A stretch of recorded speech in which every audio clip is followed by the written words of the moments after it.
오늘 하나님 말씀은 에베소서 5장 8절에서 16절 말씀을 같이 한번 보겠습니다. 너희가 한때는 어둠이었으나 이제는 주 안에서 빛이니 빛의 자녀들로서 걸어라. 성령의 열매는 모든 선함과 의와 진리 안에 있느니라. 주께서 받으실 만한 것이 무엇인지 입증하라. 열매 없는 어둠의 일들에 참여하지 말고 도리어 그것들을 책망하라. 그들이 은밀한 가운데 행하는 그것들은 말하는 것조차 수치니라.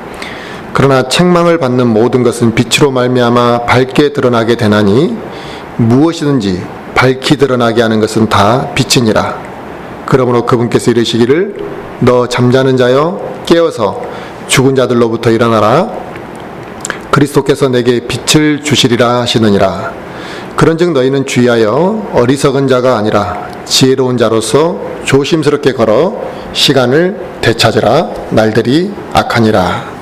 아멘. 오늘 하나님 말씀 주제는 빛의 자녀들로서 걸으라 라는 주제로 말씀을 전하려고 합니다.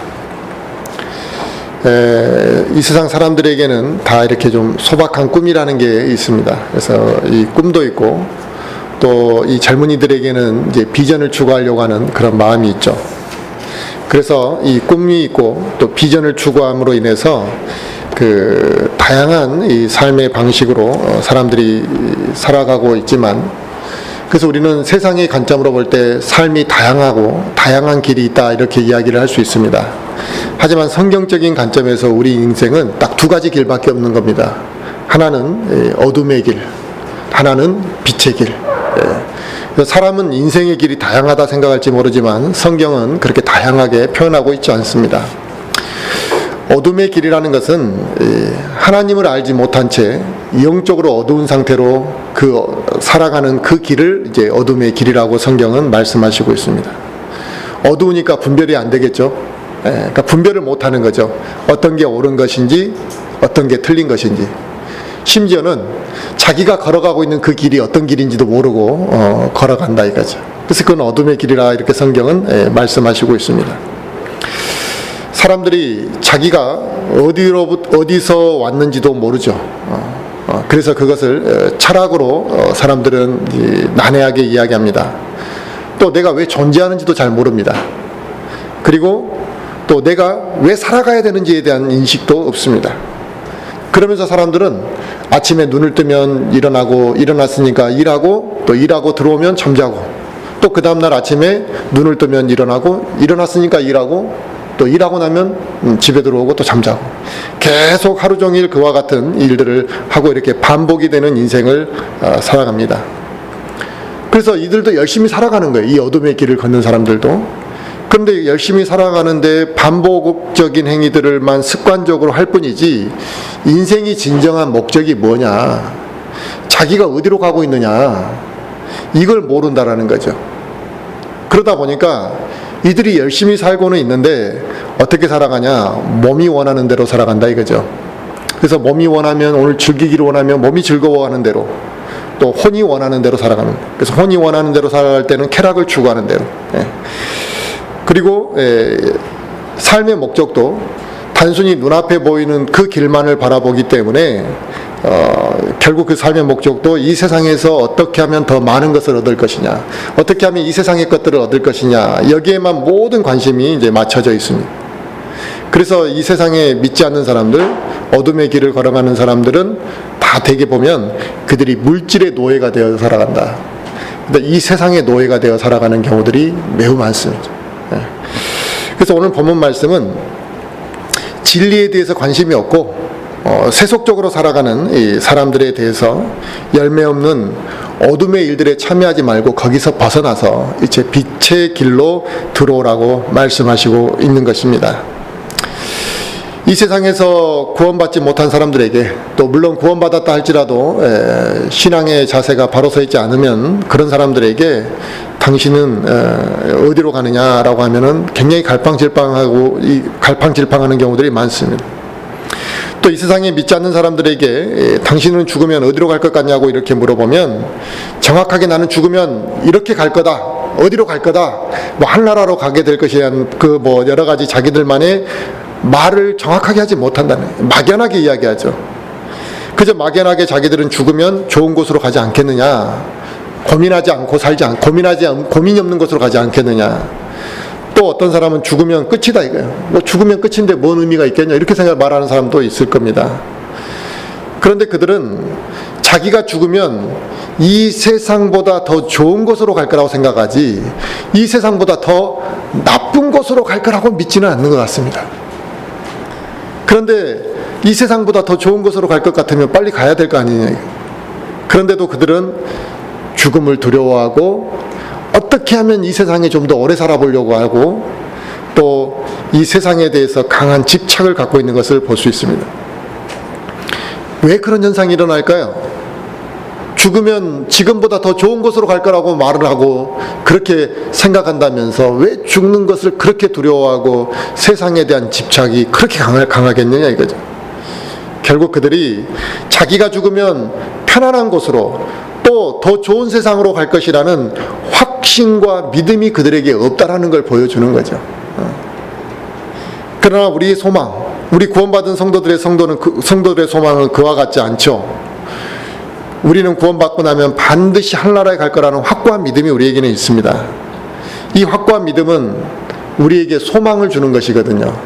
그래서 이 소망이라는 것은 기다림을 가지고 살아가게 만드는 것입니다. 그날이 왔으면 좋겠고 내가 하늘나라를 빨리 가고 싶은 마음이 우리 안에 생기게 된다는 것입니다. 그리고 하나님은 우리 그리스도인들에게 영원한 생명, 그러니까 우리가 하늘나라를 가서 그 행복하고 완전한 세상에서 200년밖에 못 산다. 그러면 그것도 시간이 점점 다다르게 되면 불행해지게 될 거 아니야. 그래서 하나님께서는 우리에게 영원한 생명을 약속하셨거든요. 또 우리는 주님의 빛을 소유한 자들입니다. 예수 그리스도를 믿고 난 이후에 그분의 빛이 우리에게 비춰져서 우리가 그 빛을 소유한 자들이기 때문에 당연히 우리가 어떤 길을 걸어야겠느냐 이거죠. 빛의 길을 걸어가야 할 것이라는 겁니다. 그래서 우리가 인생을 어떻게 살아가야 되는지에 대한 것들이 성경에 다 답이 있고 성경에서 우리에게 말씀해 주시고 있는 거죠. 예수님을 믿기 전에는 우리도 똑같이 어둠의 길들을 걸어왔습니다. 이 세상에 다른 사람보다 우리가 더 깨끗하거나 또 도덕적으로 더 높은 수준에 있었기 때문에 빛의 길로 들어왔거나 또 예수님이 우리를 구원해 주신 것은 아니죠. 우리도 그들 못지않게 똑같이 어둠의 길들을 걸어왔습니다. 그러나 예수 그리스도의 보혈로 구원을 받고 주님께서 우리에게 밝은 빛을 비춰주실 때 우리가 그 어둠이라는 것을 깨닫게 되고 빛으로 와야겠다라는 인식을 우리가 했던 것이죠. 그래서 요한복음 8장 12절에는 주님께서 뭐라고 말씀하셨냐, 나는 세상의 빛이다 이거예요. 나는 세상의 빛이니까 나를 따르는 자는 어둠에서 다니지 아니할 거라 그랬습니다. 그리고 그는 생명의 빛을 얻으리라 이렇게 말씀하셨습니다. 이게 당연한 논리라는 거예요. 주님은 세상에 빛을 비추시는 존재시고 또 그분을 따르고 믿는 자들은 더 이상 어둠에 다닐 일이 없다는 거죠. 그래서 그들은 생명의 빛을 얻을 것이라는 것을 주님이 말씀하신 것입니다. 그리고 우리 그리스도인들은 예수 그리스도를 믿고 난 이후에 성령님이 우리 안에 들어오셨잖아요. 그래서 성령님의 인도하심이 우리에게 어떤 역사들이 있습니까? 양심의 반응도 하게 만들고 또 성경 말씀을 이렇게 들려주면 깨달음도 우리에게 깨닫도록도 하신다는 것입니다. 그래서 우리가 성경을 읽을 때 구원받기 전에는 이 성경을 읽으라면 이건 정말 읽기 싫고 이해가 안 되고 딱딱한 책이지만 구원을 받고 난 이후에 성령님이 우리에게 깨닫게 하시면 이 말씀의 의미를 정확하게 깨닫게 될 때마다 우리가 놀라게 된다는 것입니다. 그리고 성경 기록들을 통해 우리가 무엇을 알게 되느냐? 만물의 시작과 기원을 알게 된 거죠. 하나님을 알기 전에는 우리가 진화론주의자일 수도 있고 진화론을 믿는 사람일 수도 있고 무신론자일 수도 있었던 것이잖아요. 그런데 성경을 알고 난 이후에 창조를 믿게 되면서 만물의 시작과 기원을 알게 되었고 또 우리가 구원받고 난 이후에 우리가 어디로 어떻게 가야 되는지를 알고 나니까 내 인생의 목적, 하나님께서 나를 왜 이 지금 구원을 시켜주셨는지에 대한 의미, 그래서 목적과 의미를 깨닫게 되는 경우들도 결국 우리가 구원받았기 때문에 그게 가능했다는 것입니다. 그리고 죽음과 또 영혼에 대한 신비도 우리가 구원받으면서 다 믿게 됐던 것이잖아요. 그래서 구원받은 성도들이 이와 같이 놀라운 것들을 이해하고 받아들였기 때문에 과거에 적당히 그렇게 대충 어둠의 길들을 막 살아가던 그런 삶을 우리가 살 수 없게 되었다라는 것입니다. 그래서 우리는 더 이상 무의미한 길을 걷지도 아니하고 아무런 생각 없이 이 세상에서 살아가서도 안 되는 것이죠. 또 이제는 내 삶 속에서 의미를 발견해야 되는 것이죠. 어떤 것을 발견해야 되느냐?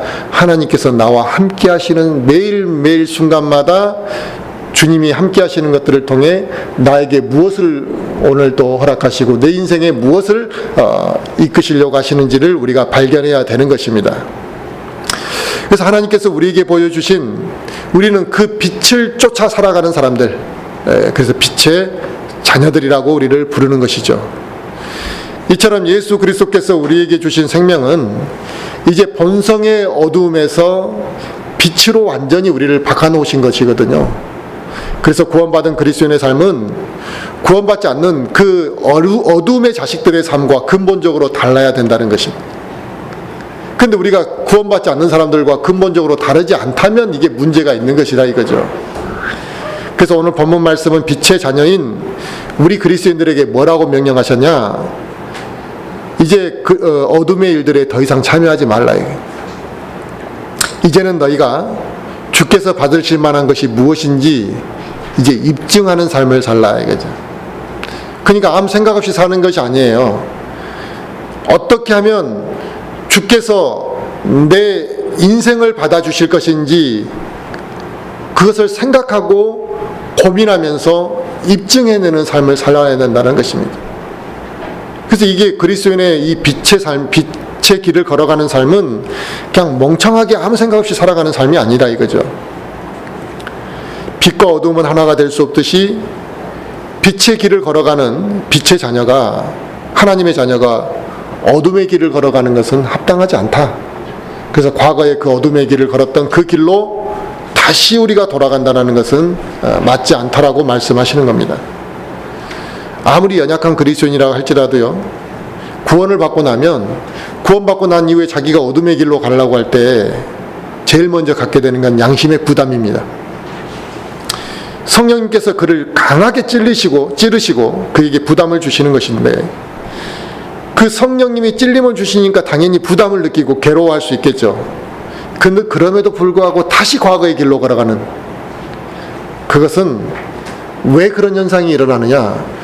그 사람에게 그와 같은 찔림이 없어서가 아니라 그 찔림을 받고도 다시 어둠으로 가버리는 현상인데, 결국 성령으로 인도함을 받지 못하기 때문에 그런 것이고, 육신의 열기가 살아있기 때문이고, 세 번째는 하나님을 두려워하지 않기 때문에 그와 같은 행위들이 나타나는 것입니다. 오래전에 우리나라에 그 유명한 그 도둑이 하나 있었죠.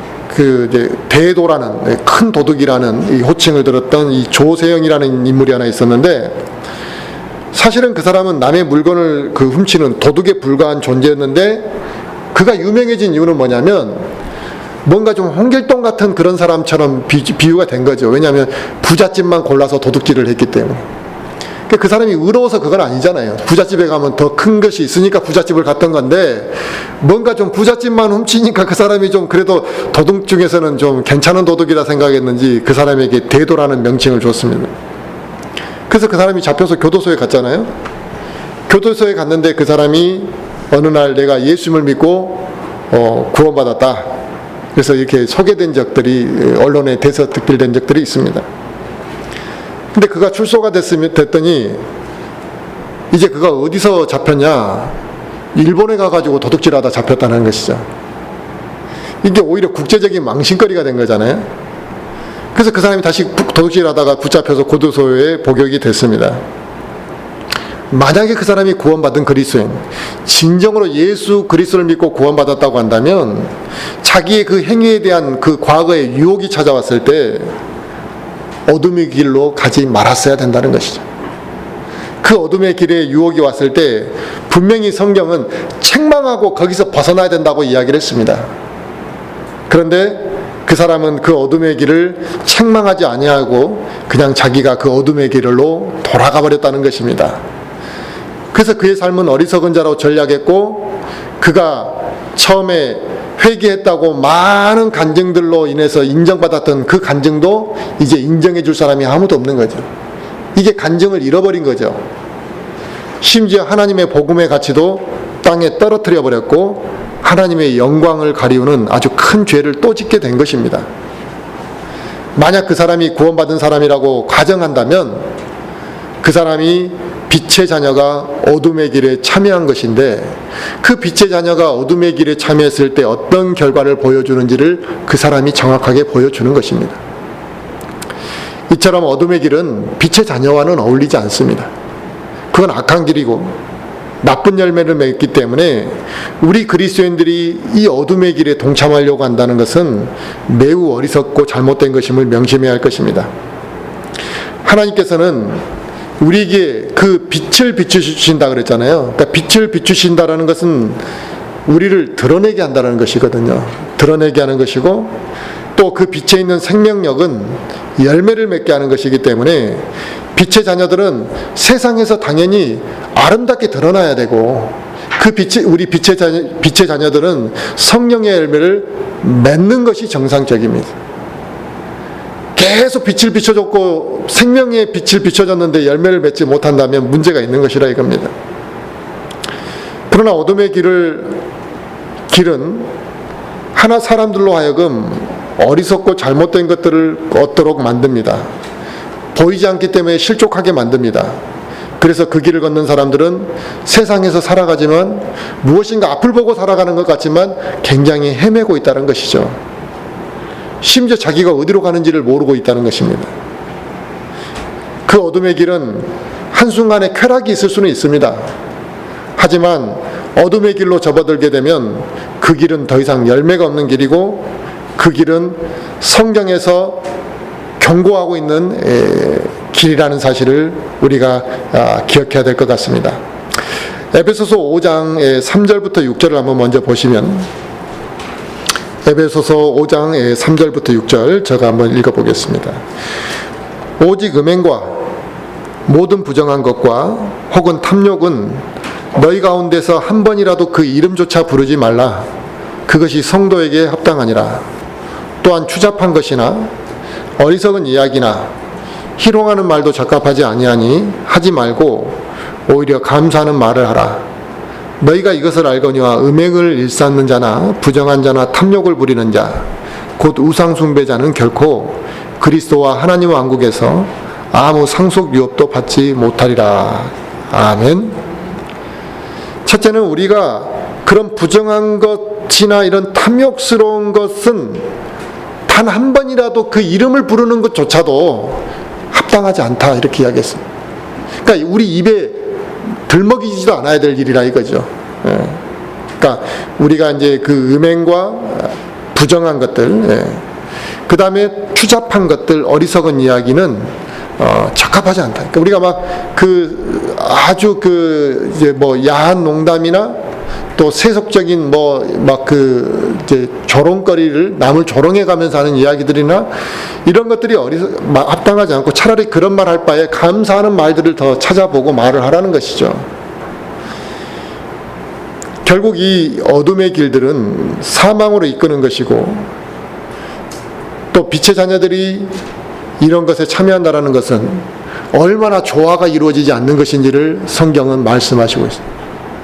근데 자기가 조화가 이루어지는지 안 이루어지는지 이걸 알아야 될 거 아니냐 이거죠. 자기한테 옷을 줬을 때 자기가 입고 싶지 않는 옷을 즐겨 입는 사람이 누가 있겠습니까? 심지어 아주 어린아이들도 좀만 분별이 있는 나이가 되면 자기가 마음에 안 드는 옷을 안 입으려고 합니다. 심지어 신발도 마찬가지고. 그런데 심지어 어울리지도 않을 뿐만 아니라 작은 옷을 주거나 어울리지도 않으면서 또 큰 옷을 주는, 이런 옷을 주면 아무 생각 없이 입는 사람이 누가 있겠습니까? 그거하고 똑같다 이거예요. 심지어 그런 하찮은 거 하나도 우리가 생각하고 의식하고 민감하게 반응하는데 왜 이 어둠의 길로 돌아서는 때 그거에 대해서 그렇게 아무 생각 없이 돌아가느냐 이거죠. 자, 갈라디아서 한번 찾아보겠습니다. 5장 말씀 한번 보겠습니다. 에베소서 앞에 갈라디아서 5장 9절.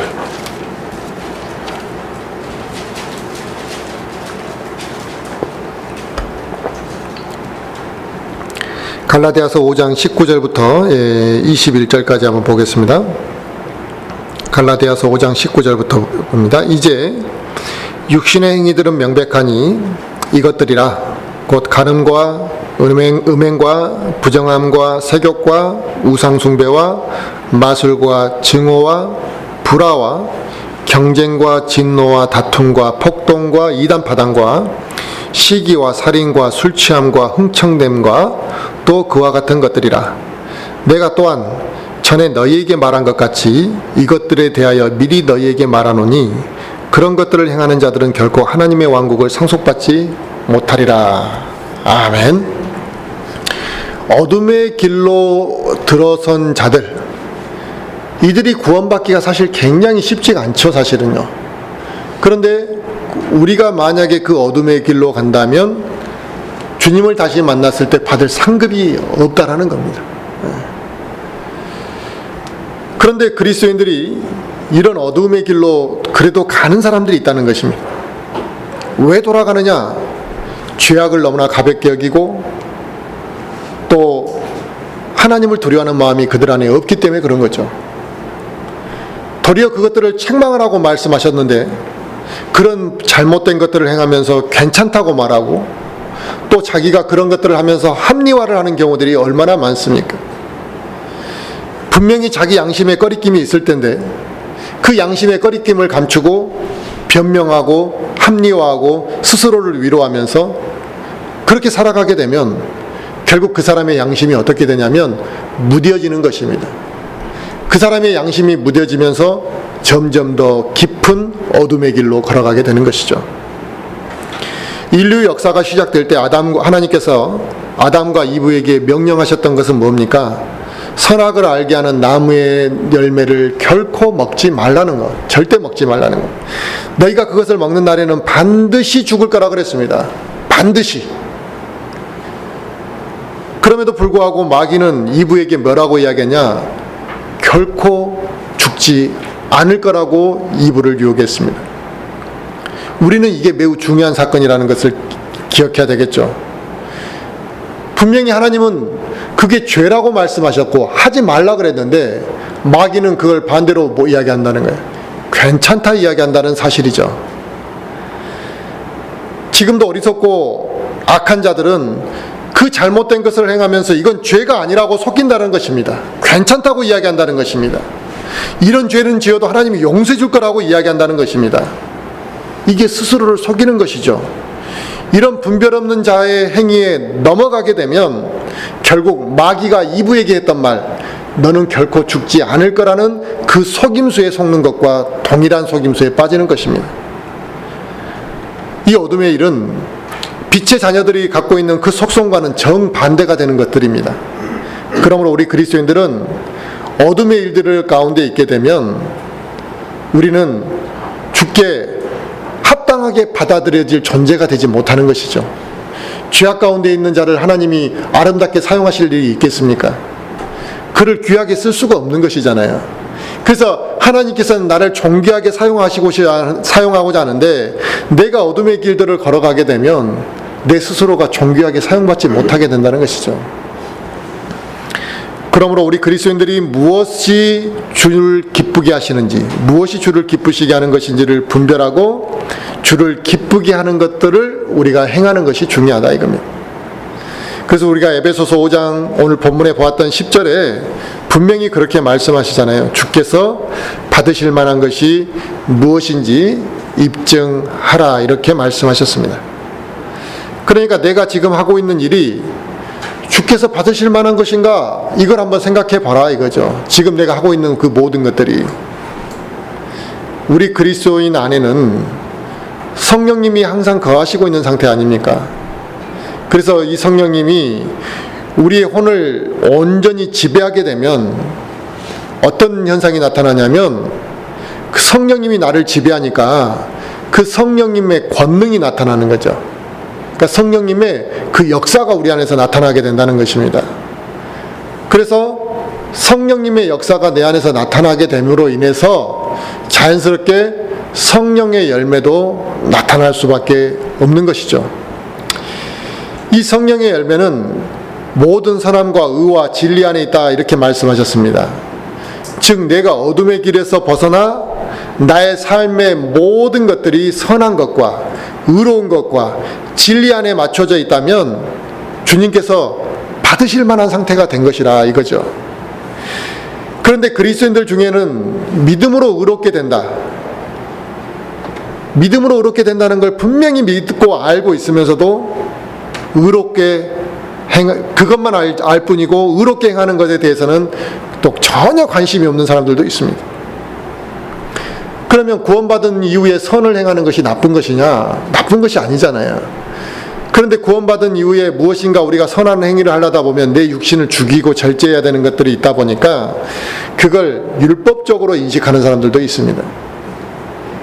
그러나 그리스도인이 선한 행위가 없다면 그것은 열매 없는 그리스도인이거든요. 그리스도인이 구원만 알고 선한 행위, 열매 없는 삶을 살아가고 있다면 그 사람은 반드시 지금 어둠의 길에 머물러 있기 때문에 그럴 가능성이 매우 높습니다. 성경 두 구절을 한번 찾아보겠는데요. 요한일서 1장을 한번 보겠습니다. 예, 성경 요한일서 제일 뒤에 요한계시록 앞에 요한일서 1장 5절과 6절 한번 보겠습니다.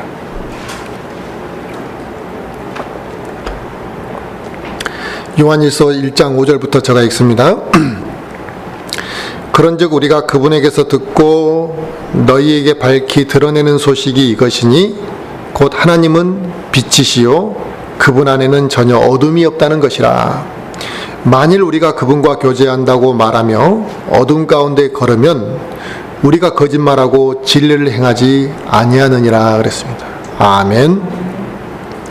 하나님 안에는 빛이 없다 이거예요. 그분은 빛이시기 때문에. 근데 우리가 그분과 교제한다고 말하면서 어둠 가운데 걸어가고 있다면 우리가 거짓말하고 있는 것이고 진리 가운데 행하지 않는 것이라고 분명히 여기서 말씀하시고 있잖아요. 그래서 그리스도인이 믿음으로 구원받았다는 것은 분명히 확신을 가지면서 무엇인가 행함의 열매를 전혀 맺으려고 하지 않는다면 그 사람이 아직 어둠의 길 가운데 있을 가능성이 매우 높은 거죠. 또 디모데후서 1장도 한번 보겠습니다.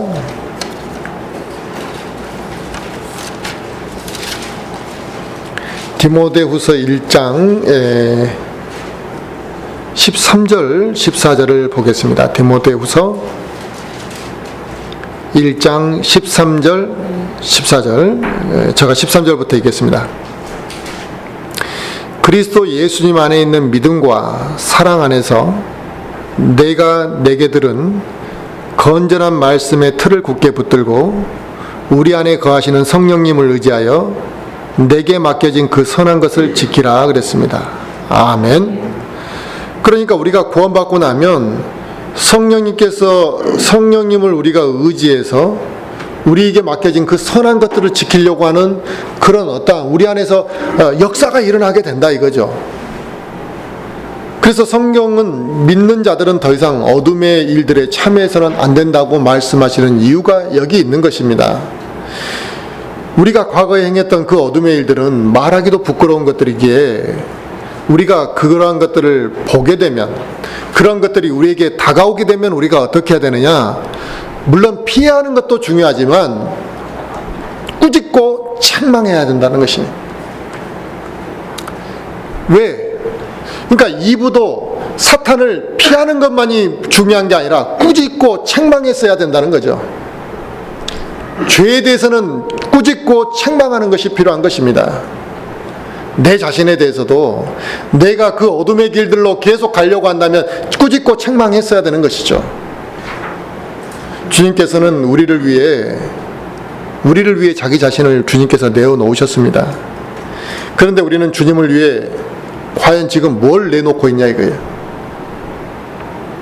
하나님께서 우리와 교제하기 원하시는데, 하나님이 우리와 교제하기 원하신다는 것을 우리는 수없이 듣고 잘 알고 있는데, 우리는 하나님과 어떻게 교제하고 있고 얼마나 교제하고 있느냐 이거죠. 많은 그리스도인들이 영적으로 깨어있지 못하잖아요. 영적으로 깨어있지 못하니까 무감각한 상태로 살아가고 있습니다. 그런데 이런 자신의 영적 상태를 점검하지 않고 영적으로 잠들어 있는 상태를 방치하게 되면 그 사람이 어둠의 길로 이렇게 가게 되는 것이죠. 시험에 빠져서 어둠의 길을 가든 자기 스스로 어둠의 길을 쫓아가든 어둠의 길로 가게 되는 것입니다. 지금 자신의 열매 맺는 부분, 자기가 지금 열매를 어떻게 맺고 있는지를 알 거 아니냐 이거죠. 좋은 열매를 맺고 있는지 나쁜 열매를 맺고 있는지 아니면 열매를 맺지 못하고 있는지, 이런 부분에 대해서 이래서는 안 된다는 걸 알면서도 그 영적으로 침체당하는 것을 그대로 내버려 두게 되면 마귀는 그 사람을 시험 가운데로 던져 넣게 되는 것입니다. 그냥 내버려 두는 게 아니거든요. 그래서 악한 마귀의 시험 가운데서 빠져나오지 못하고 영적인 침체가 이렇게 지속되게 되면 결국 그 사람이 쓰러지게 되는 것이고 실족하게 되는 것이죠. 우리는 건강을 지키기 위해서 운동이 필요하다는 걸 잘 알고 있습니다. 건강을 지키는데 운동만큼 유익한 건 없잖아요. 그런데 이 운동이 건강에 매우 유익하지만 적절한 휴식이 없이 운동을 하게 되면 이 운동은 우리의 건강을 해치는 독이 되는 것이잖아요. 그래서 우리 육신은 반드시 적절한 쉼을 통해서 운동을 했을 때만 건강이 유지되는 것입니다. 그처럼 우리가 영적 전쟁을 치러 간다, 매 순간 영적 전쟁을 치른다 이런 말을 하는데, 영적 전쟁을 치르며 살아가는 우리 그리스도인들은 혼과 이 영의 쉼이 반드시 따라야 된다는 것입니다. 그러면 이 혼과 영이 어떻게 쉼을 얻을 수 있느냐? 육신이야 뭐 하루 자고 나면 되고 그냥 누워있으면 되는 것이지만, 혼과 영의 쉼은 성령님이 주시는 그 안식을 통해서 평안함과 휴식을 누릴 수가 있는 것이고, 그 영적인 쉼을 얻는 사람만이 영적으로 지치지 않고 일을 진행할 수 있는 것입니다. 내 자신이 영적으로 재충전이 이루어지지 않게 되면 하나님의 일을 지속하지도 못하고 나중에는 막 혼적인 노력으로 일을 하려고 하게 되는 것이죠. 또 이 영적으로 재충전이 이루어지지 않게 되면 세상 시험 가운데서 빠지게 되고 또 거기서 회복되지 못하는 경우들도 있습니다. 그러니까 하나님의 일을 한다고 하는데 서로 싸우는 경우들이 있잖아요. 이게 왜 그러냐면 성령 충만하지 못했다라고 우리가 큰 범위에서 말하면 그게 맞는 말입니다만, 더 구체적으로 보면 영과 혼의 쉼을 누리면서 굉장히 성령 충만함을 이어가지 않는다라는 것이죠. 지쳐있는 거예요, 영적으로. 또 이 영적 그 회복을 이루지 못하게 되면 영적인 나태함 속에서 깨어나지를 잘 못합니다. 그래서 이런 상태가 지속된다면 그 사람이 어떻게 주께서 받으실 만한 합당한 열매를 드러내겠느냐 이거죠. 철은 매우 강합니다. 강한 금속이 뭐냐 하면 우리는 철이라는 말을 철이 강하다라는 인식을 우리는 쉽게 하죠. 그러나 이 철이 단점이 뭐냐? 녹이 슬기가 아주 쉽다라는 단점을 가지고 있죠. 그래서 습기가 좀만 있으면 철은 금방 녹습니다. 그런데 이 철이 부식되면 그 강한 철도 제 역할을 할 수가 없는 것이죠. 우리 그리스도인들도 성령으로 충만하면 엄청난 강력한 능력을 발휘하는 존재들입니다. 그런데 반면에 영적으로 게을러지면 너무나 쉽게 나태해지고 철이 부식되어져서 쓸모없이 되는 것처럼 우리가 그와 같이 된다는 것이죠. 철이 부식되고 나면 예전에 그 철의 모습을 찾아볼 수가 없이 점점점 철의 모습이 사라지는 것처럼 우리 그리스도인들이 영적으로 게을러지고 영적으로 계속해서 잠자고 있게 되면 하나님을 사모했던 그 열정이 우리 안에서 사라지고 우리에게서는 뭐가 드러나냐? 육신의 것들이 막 드러나게 되는 거죠.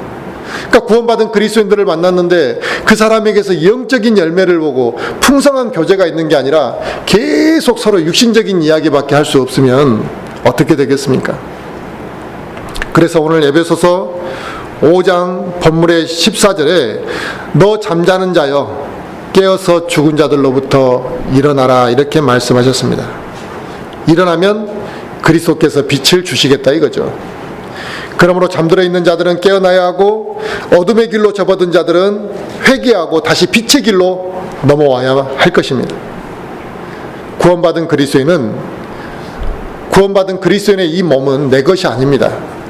왜? 하나님께서 우리를 값주고 사셨기 때문에. 그래서 내 몸은, 내 인생은 내 것이 아니라 하나님의 것이라는 것을 우리가 먼저 인정하는 것이 필요합니다. 그걸 인정하지 않으면 거기에다 다른 성경적인 지식을 쌓은들 열매 맺을 수 없습니다.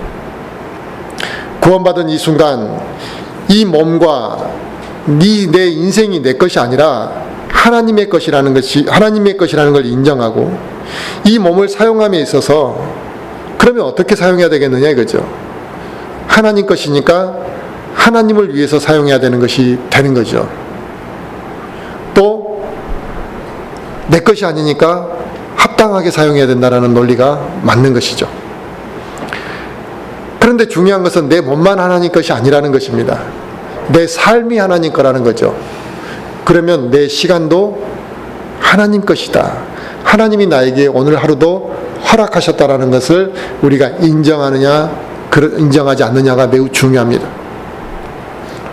많은 그리스도인들이 하나님을 위해 살겠다, 자기 자신을 하나님 앞에 이렇게 드리겠다 이런 표현을 하지만 자기의 몸과 자기의 시간이 하나님 것이라는 것을 잘 인식하지 못하고 살아가고 있습니다.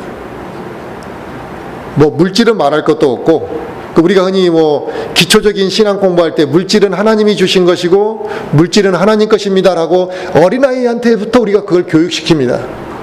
근데 물질은 말할 것도 없고 자신의 몸, 자기에게 주어진 시간, 이거 다 하나님이 주신 것인데 다 어떻게 생각합니까? 물질도 내 것이라 생각하고 이 몸도 내 것이라 생각하고 이 시간도 내 것이라고 생각하기 때문에 결국 우리가 어떻게 살아갑니까? 내 마음대로 살아가고 내가 마음대로 결정하고 모두 우리가 그렇게 살아간다는 것입니다.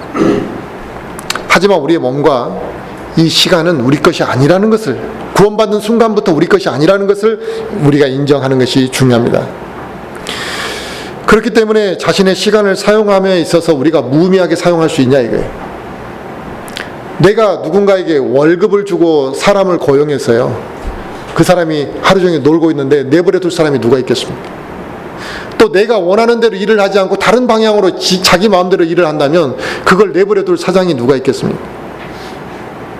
그래서 우리는 이 시간을 사용함에 있어서 무의미하게 시간을 흘려보내는 것이 죄입니다. 그리스도인으로서 합당하지가 않는 것입니다. 그런데 우리는 이 몸을 어디다가 사용합니까? 쾌락을, 내 몸의 즐거움을 위해서 쾌락을 위해 사용하고 혼의 만족을 위해서 사용하고 또 나에게 주어진 시간도 다 내 멋대로 우리가 낭비하고 살아갑니다. 탕자같이 살아가는 거죠. 우리는 매일같이 우리에게 주어진 시간, 이것이 하나님께서 나에게 허락하신 시간이라는 인식을 하지 못하고 있다 보니까 시간을 낭비하고 잘못 사용하는 것이고요. 또 이 물질을 하나님이 주셨다라는 인식이 나에게 부족하다 보니까 하나님의 일을 위해서 사용하는 데 있어서 우리는 너무나 인색합니다. 하루가 24시간이잖아요. 그걸 분으로 나누면 1440분을 우리가 하루 동안 살아갑니다. 그러면 1440분이라는 시간 중에 우리는 휴식시간 5분, 휴식시간 10분, 아니면 밥 먹는 시간 1시간, 60분을 사용합니다. 그런데 우리는 하나님을 알아가는데 과연 1440분 중에 몇 분을 사용하고 있느냐 이거죠. 기도하는데 몇 분 걸립니까? 10분 걸린다면 우리는 140분의 1도 안 되는 시간을 사용하고 있는 거죠. 우리는 이런 영적 게으름 가운데 있는데 어떻게 주께서 받으실 만한 것이 합당한 것인가를 입증하는 삶을 어떻게 살 수 있겠느냐. 우리는 이 세상에 사는 동안 아무런 생각 없이 또 그냥 막연하게 살아가는 사람들이 아니기 때문에 나에게 주어진 시간을 아끼고 또 나에게 주어진 삶들을 이렇게 절제하고 아름답게 사용해야만 합니다. 우리가 이처럼 시간을 아끼고 살아가는 이유 중에 하나는 이 시간이 우리에게 무한정 끝까지 그냥 한없이 주어졌으면 상관이 없는데 이 시간이 한정되어 있기 때문에 그렇죠. 또 두 번째는 우리가 살고 있는 시간이 한정되어 있다 할지라도 이 세대가 악하지 않으면 사실 문제가 안 됩니다. 근데 이 세대가 악하기 때문에 또 문제가 되는 것이죠. 이 악한 세상에서 얼마나 많은 것들이 우리를 유혹하냐 이거죠. 그런데 유혹도 많고 악한 세상에서 우리가 시간을 헛되게 보내게 되면 어떤 결과가 나타나겠느냐? 많은 영적인 것들을 놓치게 되고 그리스도인다운 삶을 살 수 없게 된다는 것입니다. 그래서 넘어지지 않도록 또 깨어있으라 이거죠. 그래서 시간을 낭비하지 않는 것이 중요하다라고 말씀하시고 있습니다. 그래서 시간은 돌아오지 않습니다. 그래서 우리는 열심히 살지 못한 것에 대해서 항상 후회하잖아요. 다시 과거로 돌아갈 수 없다는 것입니다. 또 우리가 놓친 기회가 다시 우리에게 주어지지도 않습니다. 또 그뿐만 아니라 지금 이 순간도, 오늘 이 순간도 뭐예요? 우리에게 주어진 시간은 점점 줄어들고 있던 과정이라는 것입니다.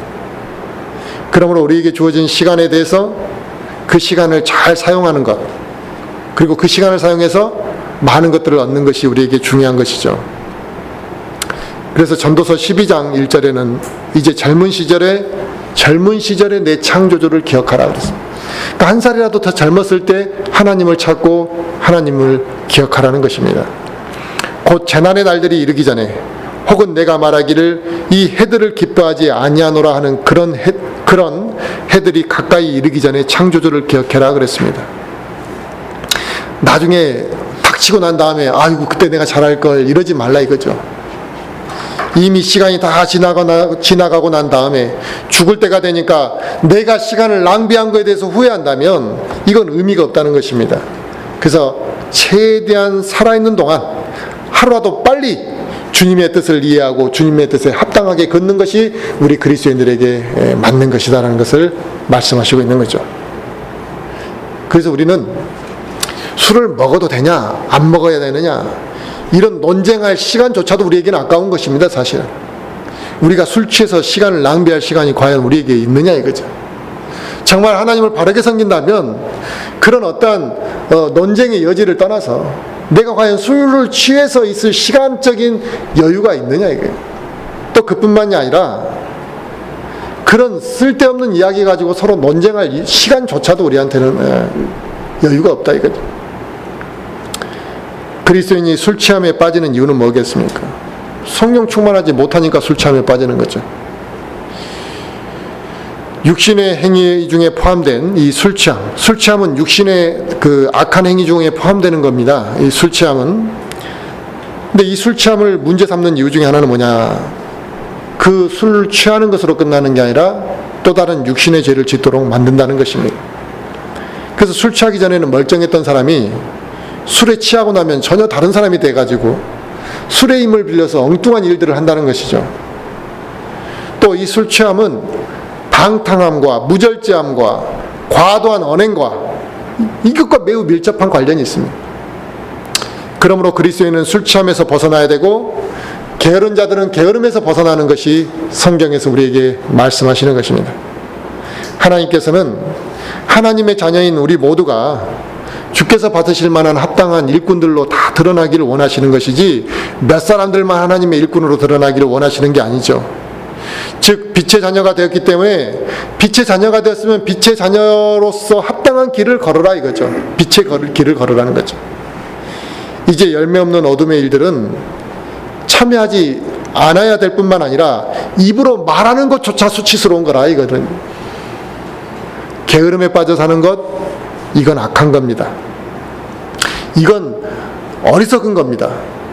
그러므로 지금 이 순간 내가 깨어나야 한다는 것이죠. 그리고 주님께서 받으실 만한 것이 무엇인지 입증하는 삶을 살아야 되는데 내가 어떻게 게으르게 살 수 있겠습니까? 주님께서 받으실 만한 것이 무엇인지 입증하는 삶을 살아야 합니다. 하나님께서 우리 각자에게 맡기신 일이 다 다르죠? 주어진 은사도 다릅니다. 하지만 그 은사를 합당하게 사용해서 내가 어떻게 주께 받으실 만한 것들로 드러낼 것인지를 스스로가 입증해 보이라는 것입니다. 그러므로 저와 우리 모든 성도들이 남은 인생의 시간을 하나님을 위해서 어떻게 사용할 것인지, 하나님 앞에 합당한 합당한 일꾼으로 쓰임받고 성령의 열매를 어떻게 맺을 것인지, 아름다운 열매를 내가 어떻게 맺을 것인지를 생각하며 살아가는 그런 성도들이 우리가 되기를 간절히 기도하겠습니다.